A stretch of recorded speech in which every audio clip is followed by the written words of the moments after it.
Asalaamu calaykum asxaabteyda kusoo dhawaada Faiza Janaal. Maanta waxaa idiin wadaa alaab yar maasha Allah, bakiin sooda iyo liin dhanaan iyo dacar iyo waxaan ku haysanaa liinta ulinjiga ah, liin macaanta ah.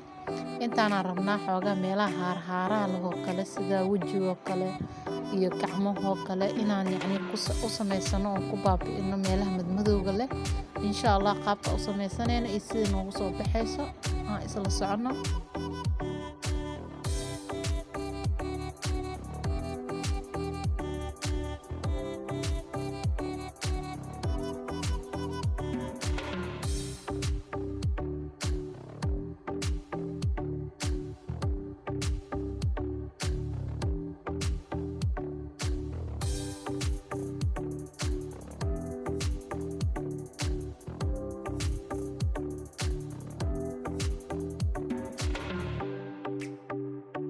maasha Allah waa kana qaybtan faceka waaye xoogaa yar asagana 5 daqiiqo camal lagu hayna.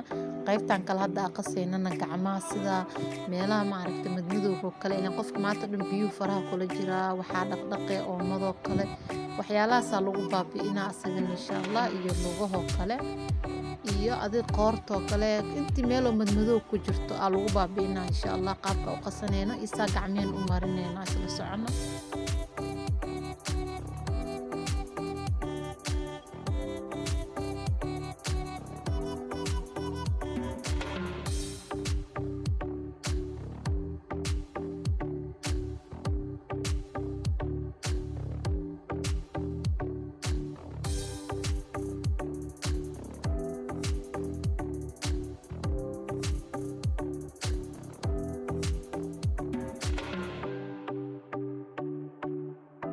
maasha Allah waa kana qaabkii aan liinta ugu shaqeynay isay ku soo baxayso quruxda badan. liinta jeexlin dhanaanta soo qaadnay saana ugu rugay meelaha madmadowga leh iyo meelaha aad ma aragtay faraha laalaabiyadooda kale xoogaa meelahaas biyo maanta dhan faraha marka kula jirtid waxay iska noqonayaan xoogaa madmadow ay noqonayaan.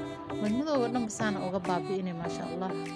faa'iideysta asxaabteyda kusoo dhawaada Faiza Janaal. Subscribe, like, share, comment xaqiina waa insha Allah aan isla socono aan kala faa'iideysano.